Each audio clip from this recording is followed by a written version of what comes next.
Most people don't realize that the majority of their emotional exhaustion doesn't come from what happens to them. It comes from how quickly they surrender control of their inner world to what happens around them. There's a reflex built into us, almost automatic. Something goes wrong, someone says something, a situation doesn't meet our expectations, and instantly we react. Not consciously, not intentionally, but habitually. And in that moment, we've already lost something valuable. The space between what happens and how we respond. That space is where your power lies. If you pay attention, you'll start to notice that two people can go through the exact same experience and walk away with completely different emotional outcomes. One is frustrated, overwhelmed, maybe even resentful. The other is calm, composed, and unaffected. The difference isn't the situation. It's the interpretation. It's the level of control each person has over their internal state. And that control is not something you're born with. It's something you build deliberately over time. When you begin to master your inner world, you stop living at the mercy of external triggers. You stop allowing every opinion, every inconvenience, every unexpected moment to dictate your mood. Instead, you develop a kind of psychological discipline. You pause, you observe, you create distance between the event and your reaction. And in that pause, something important happens. You reclaim authorship over your own experience. This doesn't mean you become emotionless. It means you become intentional. There's a misconception that strength is about suppressing what you feel. It's not. Suppression is fragile. It builds pressure, and eventually, it breaks. True strength is about understanding what you feel without being controlled by it. It's the ability to say, I notice this reaction in me, but I don't have to act on it. That level of awareness changes everything, because now you're no longer operating on autopilot. You're making choices, and most people don't realize how often they give that choice away. They let a single comment ruin their entire day. They let one moment of rejection define their self-worth. They let other people's moods become their responsibility. But if you step back and really examine it, none of those things have inherent power. They only gain power through your participation, through the meaning you assign to them, through the attention you give them, and through the emotional energy you invest. So, the real question becomes, why are you giving so much authority to things you don't control? Mastering your inner world requires a shift in perspective. Instead of asking, why did this happen to me? You begin asking, what is within my control right now? And the answer is almost always the same: your thoughts, your interpretation, and your response. That's it. Not the past, not other people, not the outcome you hoped for. Just those three things. And when you focus there, something changes. You stop trying to control everything outside of you, which is exhausting and often impossible. And you start refining what's inside of you, which is where real stability is built. Think about how much of your stress comes from trying to manage things that were never yours to manage in the first place. Other people's opinions, their expectations, their behavior. It's a losing game. But when you redirect that energy inward, when you start developing clarity over your own mind, you create a kind of resilience that doesn't depend on circumstances being perfect. You become steady even when things aren't. This is where emotional maturity begins. Not when life gets easier, but when you become more grounded in how you navigate it. When you stop reacting impulsively and start responding deliberately. When you recognize that just because something demands your attention doesn't mean it deserves your reaction. And that distinction is everything. Because once you understand that, you start to move differently. You don't rush to defend yourself. You don't feel the need to engage in every disagreement. You don't internalize every negative experience. Instead, you evaluate. You choose. You decide what aligns with your values and what doesn't. And anything that doesn't, you let pass without attaching yourself to it. That's not weakness. That's control. And over time, that control compounds. The more you practice it, the more natural it becomes. Situations that used to trigger you start to lose their intensity. People who used to affect you start to feel less significant, not because they've changed, but because you have. Your threshold has shifted, your awareness has deepened, and your ability to remain centered, regardless of what's happening around you, has strengthened. This is the foundation for everything else. Detachment, boundaries, resilience. It all starts here, with how well you can govern your own internal state. Because at the end of the day, life will always present you with reasons to react. There will always be noise, pressure, unpredictability. But you don't have to become a reflection of that chaos. You have the ability to remain grounded, to remain clear, to remain in control of yourself, even when everything around you isn't. And that's the standard you have to hold. Because the moment you stop letting the outside world dictate your inner state is the moment you stop being controlled by it and start becoming someone who controls their life from within. If you look closely at what tends to disturb people the most, it's rarely the event itself. It's the meaning they attach to it. 2 words, 1 glance, a delayed response, a missed opportunity. None of these things are inherently powerful. But the moment you interpret them as rejection, disrespect, or failure, they begin to take on weight. And that weight is what follows you. That's what lingers in your mind long after the moment has passed. Most people don't realize they are not reacting to reality. They are reacting to their interpretation of reality. And that interpretation is often shaped by a deep need for validation. We want to be understood. We want to be respected. We want to feel seen and valued. There's nothing inherently wrong with that. But the problem begins when your emotional stability becomes dependent on those things. When your sense of self is tied to how others perceive you, you become vulnerable to every shift in tone, every change in behavior, every opinion that doesn't align with your own. That's when small things start to feel big. That's when neutral moments start to feel personal. Detachment is the discipline that breaks that pattern. Now, detachment is often misunderstood. People hear it and think it means becoming distant, cold, or indifferent. That's not what it is. Detachment is not about disconnecting from life. It's about disconnecting from the need to control how life unfolds and how others respond to you. It's about removing unnecessary emotional investment from things that were never meant to define you in the first place. Because the truth is, not everything deserves your emotional reaction. When someone misunderstands you, you don't have to rush to correct it. When someone doesn't recognize your value, you don't have to convince them. When something doesn't go your way, you don't have to internalize it as a reflection of your worth. These are choices, and most people make them unconsciously, driven by habit rather than awareness. But once you start practicing detachment, you begin to see those moments differently. You begin to ask yourself, is this actually significant, or am I making it significant? And that question alone creates distance.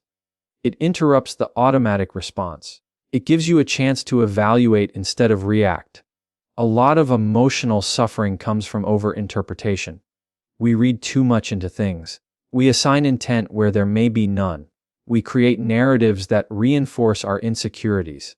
And then we respond to those narratives as if they are facts. That's how something small becomes something heavy. Detachment is what allows you to step back from that process. It's the ability to experience something without immediately attaching meaning to it. To let it exist without turning it into a story about yourself. Because not everything is about you. Not every action is a reflection of your worth. Not every outcome is a measure of your value. And when you truly understand that, you stop taking things personally. You stop carrying conversations in your head long after they've ended. You stop replaying moments, trying to decode what someone meant or why something happened. You stop giving temporary situations permanent space in your mind. That's where freedom begins. Because now, your emotional state is no longer tied to constant analysis. You're not exhausting yourself trying to interpret every detail. You're not chasing clarity from people who may never give it. You're not seeking validation in places where it was never guaranteed. Instead, you become more grounded in yourself. You know who you are, independent of how others respond to you. You understand your value without needing it to be confirmed. And because of that, you move differently. You're less reactive, less anxious, less affected by things that once would have consumed your attention. And this doesn't mean you stop caring. It means you become selective about what you care about. You still show up, you still engage, you still invest, but only in what aligns with your standards, your values, your sense of direction. Everything else you let pass without attachment. That's a level of emotional discipline most people never reach because it requires letting go of something they've relied on for a long time, the need to be validated. But once you let go of that need, something powerful happens. You stop negotiating your peace. You stop adjusting yourself to fit into other people's expectations. You stop seeking approval at the cost of your own clarity. You become steady. And from that place, your interactions change. You're not easily pulled into conflict. You're not overly affected by praise or criticism. You're not constantly evaluating yourself through the lens of others. You're simply present, aware, and in control of what you allow to influence you. That's what detachment gives you, not distance from life, but clarity within it. Because when you're no longer attached to every outcome, every opinion, every moment, you create space. Space to think clearly, space to respond intentionally, space to maintain your composure regardless of what's happening around you. And that space is what protects your peace. At the end of the day, the goal is not to avoid life or disconnect from it. The goal is to engage with it without losing yourself in the process, to experience things without letting them define you, to move through situations without carrying unnecessary weight.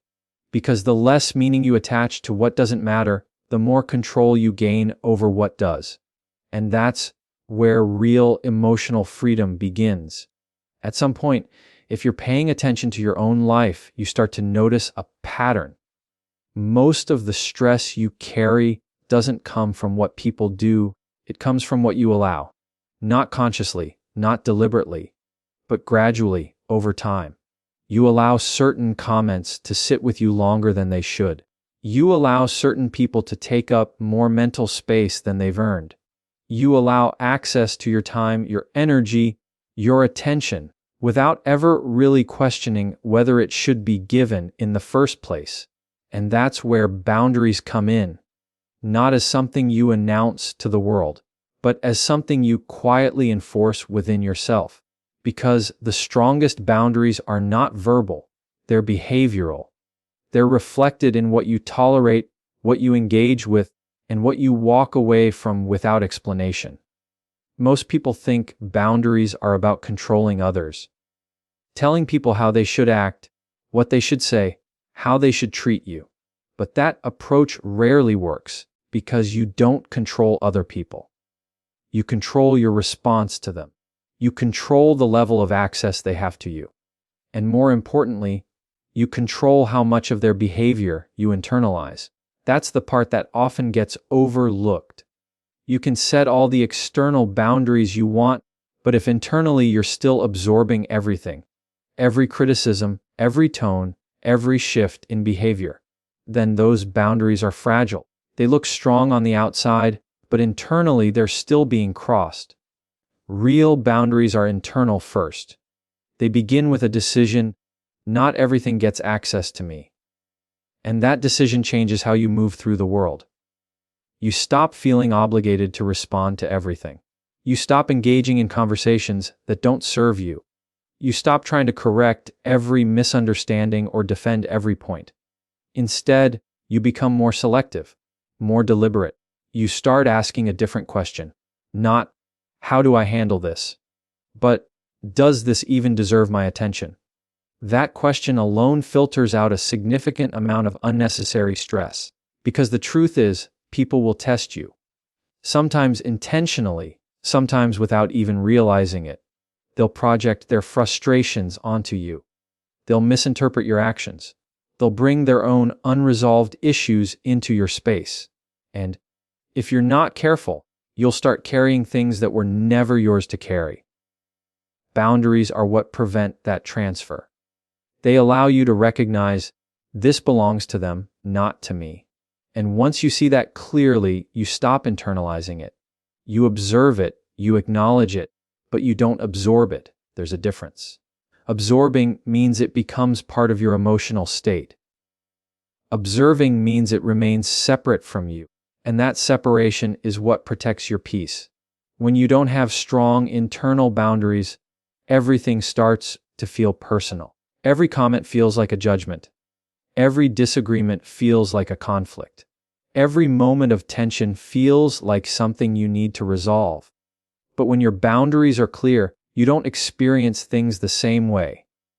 You don't rush to react. You don't feel the need to engage in every situation. You choose. And that choice is what gives you control. It also requires letting go of something that keeps people stuck, the need to be understood by everyone. Not everyone will understand you. Not everyone will agree with you. Not everyone will see your intentions clearly. And if your boundary depends on being understood, it will constantly be challenged. But when your boundary is rooted in your own clarity, you don't need external agreement to maintain it. You know where you stand, and that's enough. This is where emotional independence begins to take shape.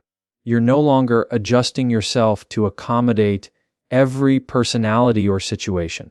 You're no longer stretching your limits just to keep the peace. You're no longer saying yes when your internal response is no.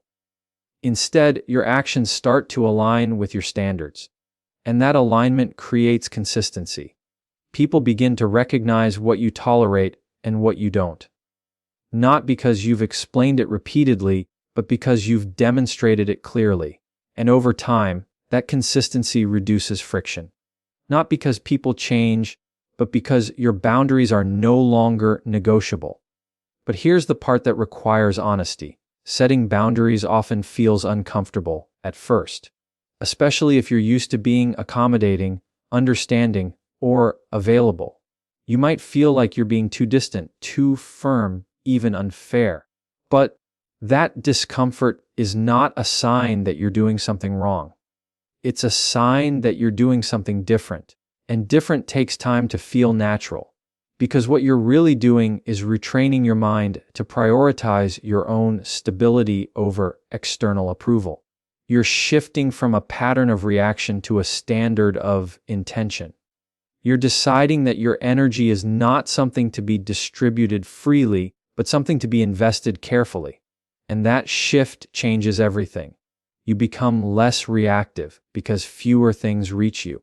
You become less overwhelmed because you're not carrying what isn't yours. You become more focused because your attention is no longer scattered across every external disturbance. And most importantly, you become more at peace, not because life has become easier, but because you've become more selective about what you allow into your internal space. That's what strong boundaries create. They don't isolate you from the world.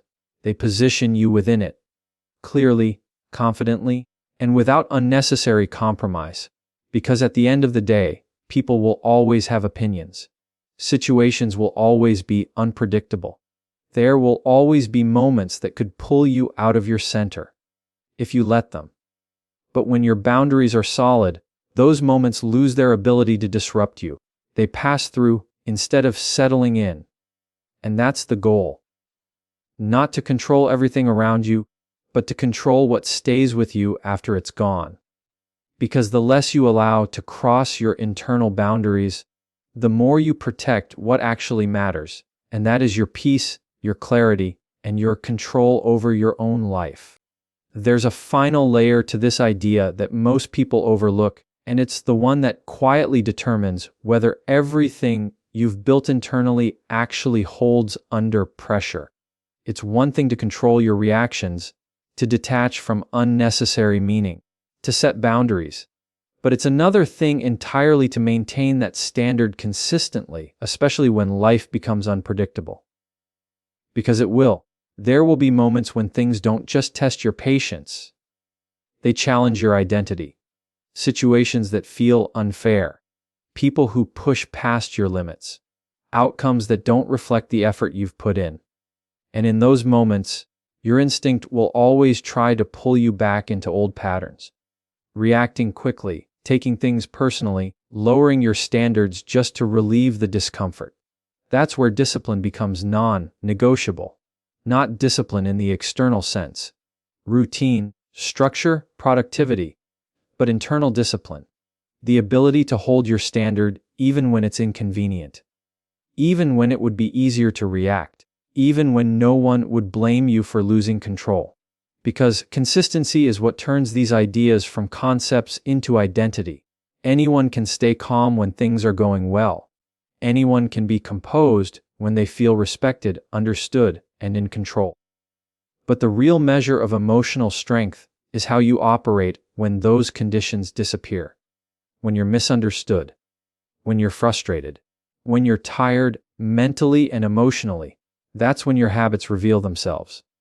And most people, in those moments, don't rise to their standards. They fall back to their defaults. So the question becomes, what are your defaults? If your default is to react impulsively, then under pressure, that's what you'll do. If your default is to seek validation, you'll look for it in the worst moments. If your default is to overanalyze, you'll get lost in your own thoughts when clarity matters most. But if your default is grounded in discipline, pausing before reacting, choosing your response carefully, maintaining your boundaries regardless of the situation, then even under pressure, you remain steady. And that steadiness is what separates temporary control from lasting control. Because without consistency, everything else collapses. You can understand these principles intellectually. You can agree with them. You can even apply them occasionally. But if they're not applied consistently, they don't change your life. They just become ideas you revisit when it's convenient. And growth doesn't happen in convenience. It happens in repetition. It happens when you choose the same standard over and over again until it becomes automatic, until pausing feels more natural than reacting, until detachment feels more comfortable than overthinking, until maintaining your boundaries feels easier than explaining them. That's when it becomes who you are, not just something you try to do. But to reach that point, you have to accept something that most people resist. There is no finish line here. There's no point where you become completely unaffected by everything, where nothing ever challenges you again. Life doesn't work that way. There will always be new situations, new people, new pressures. The goal is not perfection. The goal is consistency. It's showing up with the same level of control, the same level of awareness, regardless of what's happening externally. It's refusing to let temporary emotions dictate permanent actions. It's recognizing that just because you feel something strongly doesn't mean you need to act on it immediately. That's maturity. And it's built through small, repeated decisions. Choosing not to respond right away. Choosing not to take something personally. Choosing not to engage in something that doesn't align with your standards. These choices may seem minor in isolation, but over time, they reshape your entire way of operating. They turn discipline into identity, and once that identity is established, something shifts. You're no longer trying to protect your peace. It becomes your natural state. You're no longer working to stay unaffected. It becomes your default. Situations that once disrupted you lose their intensity, not because they've changed, but because your relationship to them has changed. You're no longer easily moved. And that's a powerful place to be. Because now, your stability doesn't depend on circumstances. It doesn't depend on people behaving the way you expect. It doesn't depend on outcomes aligning perfectly. It comes from within, from the consistency of your own standards. And that kind of stability is rare. Most people are controlled by cycles. Good days and bad days, strong moments and reactive ones, clarity followed by confusion. But when you commit to internal discipline, those cycles start to level out. You become more predictable in the best way, calm, measured, intentional, reliable to yourself. And that's ultimately what this is about. Not proving anything to others, not appearing strong on the outside, but becoming someone who can trust their own response in any situation. Someone who doesn't lose themselves when things get difficult. Someone who remains aligned regardless of external pressure. Because when you reach that level, very little can truly affect you. Not because life stops challenging you, but because you've built something stronger than those challenges. You've built a way of thinking, a way of responding, a way of carrying yourself that doesn't shift every time something unexpected happens. And that's what gives you control, not over the world, but over yourself. So as everything around you continues to change, and it will, the real question is whether your standard changes with it, or whether it stays intact. Because in the end, the people who remain unaffected are not the ones who avoid difficulty. They're the ones who refuse to abandon their discipline in the face of it.